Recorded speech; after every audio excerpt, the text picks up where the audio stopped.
नमस्कार, BP competition academy में आप सबका स्वागत है और आज हम बात करेंगे मध्य प्रदेश के बहुत ही महत्वपूर्ण प्रश्नों के बारे में। तो आइए हम शुरू करते हैं। पहला महत्वपूर्ण प्रश्न। पहला प्रश्न कहता है कि निम्नलिखित में से किस प्राचीन साहित्य में मध्य प्रदेश को इंगित करते हुए, क्या करते हुए, इंगित करते हुए परिभाषा दी गई है? ये ऋग्वेद है, रामायण है, मनुस्मृति है, विष्णु पुराण है। इन चार ऑप्शनों में से एक करेक्ट आंसर होगा, जिसका आंसर आपको कमेंट सेक्शन में देना है। तो जब भी हम बात करते हैं प्राचीन साहित्य की, तो प्राचीन साहित्य में जो है वो प्राचीन साहित्य में आपका मनुस्मृति बहुत ही फेमस है, जिसमें परिभाषा दी गई है। तो किसमें परिभाषा दी है? तो ऑप्शन नंबर सी इसका राइट आंसर होगा, मनुस्मृति। मनुस्मृति। चलिए चलते हैं हम अगले प्रश्न की ओर। अगला प्रश्न कहता है मध्य प्रदेश का उल्लेख निम्न में से किस या किन रूप में मिलता है? एक स्थलबद्ध राज्य के रूप में, देश का हृदय प्रदेश के रूप में, दक्षिणापथ या रेवोत्तर के रूप में, या किसी भी रूप में? जो भी ऊपर दिए हुए हैं इनमें से किसी भी रूप पर मिलता है। तो इन चार प्रश्नों में से, चार ऑप्शनों में से एक सही आंसर आपको कमेंट सेक्शन में बताना है। तो जब भी हम बात करेंगे मध्य प्रदेश के उल्लेख की, तो मध्य प्रदेश के उल्लेख में देखिए स्थलों का भी उल्लेख है, देश का हृदय प्रदेश भी इसको कहा जाता है, और ये दक्षिणापथ भी है और रेवोत्तर भी है मध्य प्रदेश। ठीक है, तो इसीलिए इसको लैंड लॉक्ड भी कहा जाता है। मध्य प्रदेश जो है लैंड लॉक्ड भी है। तो इसलिए इस प्रश्न का राइट आंसर क्या बनेगा? ऑप्शन नंबर डी इस प्रश्न का राइट आंसर बनेगा। ऑप्शन नंबर डी इस प्रश्न का राइट आंसर बनेगा। चलिए अगले प्रश्न की ओर चलते हैं। अगला प्रश्न कहता है मध्य प्रदेश का नामकरण किसने किया था? देखिए मध्य प्रदेश का जो नामकरण है वो किसने किया था? चार ऑप्शन आपके पास हैं। पट्टाभी सीतारामैया जी, पंडित रविशंकर शुक्ल, पंडित जवाहरलाल नेहरू, कुंजीलाल दुबे। इन चार ऑप्शनों में से करेक्ट आंसर आपको सेलेक्ट करके बताना है। तो चार ऑप्शनों में से करेक्ट आंसर आपको सेलेक्ट करके बताना है। कौन कौन सा? पंडित जवाहरलाल नेहरू, कुंजीलाल दुबे, और क्या है, पंडित रविशंकर और पट्टाभी सीतारामैया। तो इस प्रश्न का जो राइट आंसर बनेगा वो ऑप्शन नंबर बी इस प्रश्न का राइट आंसर बनेगा, यानी मध्य प्रदेश का नामकरण पंडित जवाहरलाल नेहरू ने किया था। चलिए चलते हैं अपने अगले प्रश्न की ओर। अगला प्रश्न कहता है मध्य प्रदेश भूवैज्ञानिक दृष्टि से किसका भाग है? गोंडवाना लैंड का भाग है, दक्कन ट्रैप का है, विंध्याचल सेल का है, या इनमें से कोई नहीं? तो मध्य प्रदेश की भूवैज्ञानिक दृष्टि की बात की जा रही है, तो ऑप्शन नंबर ए इस प्रश्न का राइट आंसर होगा, गोंडवाना लैंड। कौन सा होगा? गोंडवाना लैंड इस प्रश्न का राइट आंसर होगा। चलिए चलते हैं अपने अगले प्रश्न की ओर। ये आपका अगला प्रश्न है, कहता है भौगोलिक दृष्टि से निम्नलिखित में से कौन सा कथन मध्य प्रदेश के संदर्भ में सही नहीं है? यानी भौगोलिक की दृष्टि से मध्य प्रदेश का कौन सा कथन सही नहीं है? तो भौगोलिक की बात करें तो मध्य प्रदेश देश का दूसरा बड़ा राज्य है, बिल्कुल सही बात है।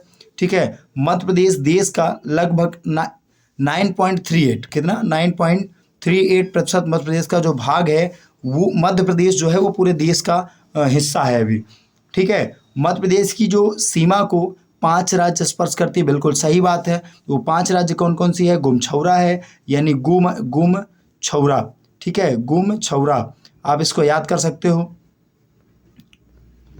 गु माने गुजरात, मा माने मध्य प्रदेश, मा माने महाराष्ट्र, छ माने छत्तीसगढ़, ओ माने उत्तर प्रदेश, रा माने राजस्थान। यानी 5 राज्य जो है मध्य प्रदेश को स्पर्श करते हैं। तो इस प्रश्न का राइट आंसर क्या बनेगा? ऑप्शन नंबर सी इस प्रश्न का राइट आंसर बनेगा। चलते हैं अगले प्रश्न की ओर। अगला प्रश्न क्या कहता है? कहता है मध्य प्रदेश के पूर्वी और पश्चिमी भाग में लगभग कौन कौन से पूर्वी और पश्चिमी भाग में लगभग कितने मिनट का अंतर होता है? तो पहला ऑप्शन 24 मिनट, दूसरा ऑप्शन 32 मिनट, तीसरा ऑप्शन 28 मिनट, चौथा ऑप्शन 34 मिनट। इन चार ऑप्शनों में से करेक्ट आंसर आपको सेलेक्ट करके बताना है। तो चार ऑप्शनों में से मध्य प्रदेश के पूर्वी और पश्चिमी की बात की गई है। ठीक है, तो इस प्रश्न का डी ऑप्शन राइट आंसर होगा। 34 मिनट का अंतर होता है। कितने मिनट का? 34 मिनट का अंतर होता है। चलिए अपने अगले प्रश्न की ओर चलते हैं। अगला प्रश्न हमारा ये स्क्रीन पर है। निम्नलिखित में से किस संघ या समूह के साक्ष्य मध्य प्रदेश में नहीं मिलते? पुराण के साक्ष्य नहीं मिलते, द्रविड़ समूह के नहीं मिलते, आर्य समूह के नहीं मिलते, या धारवाड़ के नहीं मिलते। ठीक है, किसके साक्ष्य मध्य प्रदेश में नहीं मिलते? तो याद रखिए हमारे मध्य प्रदेश में यदि साक्ष्य ना मिलने की बात करें, देखिए पुराणों के साक्ष्य मिलते हैं, हम सारे लोग पढ़ते हैं। आर्यों के भी साक्ष्य मिलते हैं कि पहले आर्य आए हुए थे। द्रविड़ धारवाड़ के भी साक्ष्य मिलते हैं, लेकिन द्रविड़ है जिनके साक्ष्य मध्य प्रदेश में नहीं मिलते। ठीक है, द्रविड़ के साक्ष्य जो है मध्य प्रदेश में एक भी साक्ष्य द्रविड़ के नहीं पाए गए। तो ऑप्शन नंबर सी इस प्रश्न का राइट आंसर बनेगा। अगला प्रश्न आपकी स्क्रीन पर है। अरावली पर्वत श्रृंखला मध्य प्रदेश की किस क्षेत्र में फैली हुई है? बताइए। अरावली जो पर्वत श्रृंखला है मध्य प्रदेश के बघेलखंड के पठार में, मालवा के पठार में, नर्मदा सोन घाटी में, बुंदेलखंड के पठार में। 4 ऑप्शनों में से एक सेलेक्ट आंसर, एक आंसर आपको करेक्ट करना है जो आपकी स्क्रीन पर है, उनमें से सेलेक्ट करिए 4 ऑप्शनों में से। बिल्कुल कमेंट सेशन में आप बताइए, ठीक है। तो चलिए देखिए क्या है, अरावली पर्वत जो है वो बघेलखंड में नहीं है, नर्मदा में भी नहीं है, नर्मदा सोन में भी नहीं है, बुंदेलखंड में भी नहीं है, तो कहाँ है, मालवा के पठार में। तो ऑप्शन नंबर सी इस प्रश्न का क्या बनेगा, राइट आंसर। क्या बनेगा, राइट आंसर मालवा, ठीक है, मालवा के पठार में। चलिए अगला प्रश्न आपकी स्क्रीन पर है। आर्य समूह की चट्टानें मध्य प्रदेश में किस रूप में पाई जाती हैं?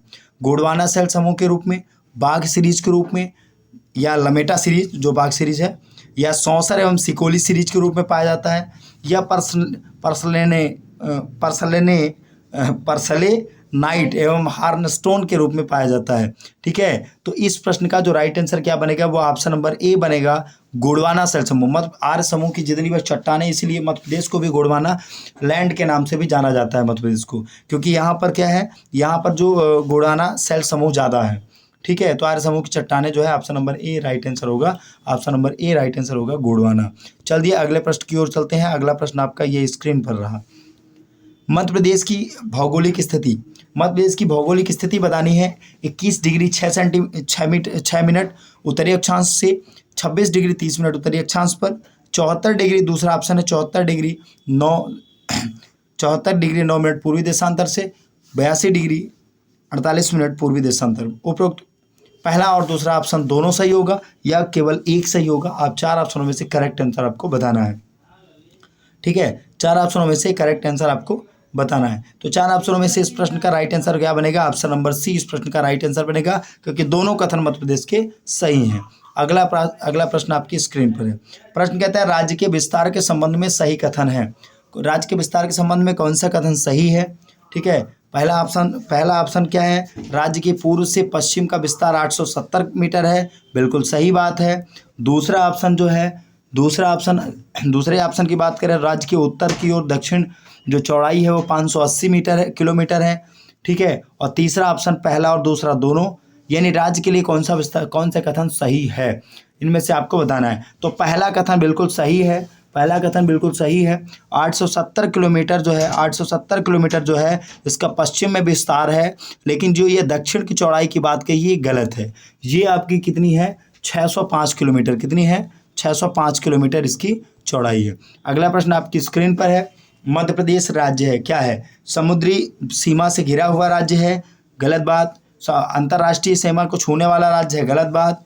पूर्ण भू आवेष्टित राज्य है, या उपरोक्त सभी है, ठीक है। 4 ऑप्शनों में से आपको करेक्ट करके बताना है कि कौन सा इसका राइट आंसर बनेगा। तो देखिए हमने बताया कि पहला भी नहीं होगा और तीसरा भी नहीं होगा, तो इन्हीं दो में हो सकते हैं। तो उपरोक्त सभी, फिर जब पहला और दूसरा नहीं होगा, पहला तीसरा नहीं होगा तो चौथा भी नहीं हो सकता, क्योंकि उपरोक्त सभी है। तो इस प्रश्न का राइट आंसर क्या बनेगा, option number B, option number B इस प्रश्न का राइट आंसर बनेगा, ठीक है।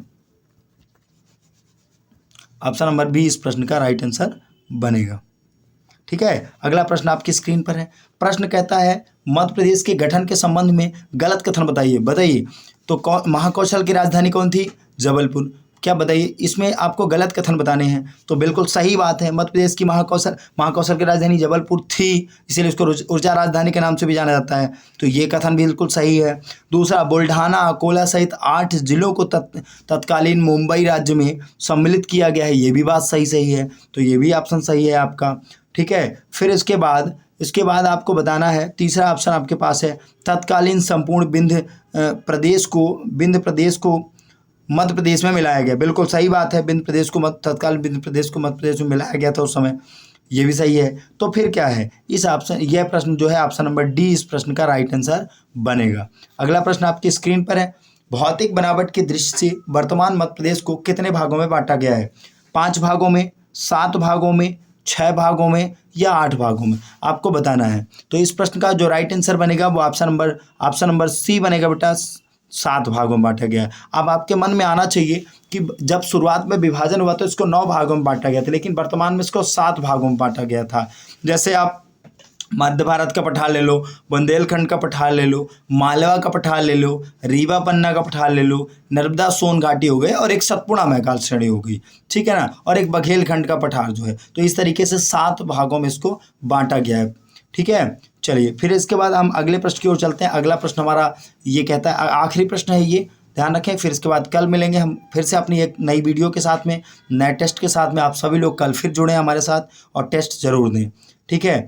निम्न पठारों में से किस पठार का निर्माण ज्वालामुखी उद्गार से निकले हुए लावे से हुआ है, ठीक है। तो पहला ऑप्शन मालवा का पठार, दूसरा ऑप्शन क्या कहता है आपका बुंदेलखंड का पठार, तीसरा ऑप्शन बघेलखंड का पठार, चौथा ऑप्शन रीवा पन्ना का पठार। इन 4 ऑप्शनों में से आपको करेक्ट आंसर आपको बताना है। तो लावे से ही हुआ है इसका उद्गार, ठीक है। तो आपको ये बताया गया कि 4 पठार दिए गए हैं और बता रहे हैं कि ज्वालामुखी जो है कहाँ से निकलती, बता दो भैया मालवा का पठार। ऑप्शन नंबर ए इस प्रश्न का राइट आंसर होगा, मालवा का पठार, ठीक है। मालवा का पठार इस प्रश्न का राइट आंसर होगा, ऑप्शन नंबर ए इस प्रश्न का राइट आंसर होगा, ठीक है दोस्तों। तो इसी तरह हम लोग कल फिर मिलेंगे अपनी इन्हीं 15 प्रश्नों के साथ।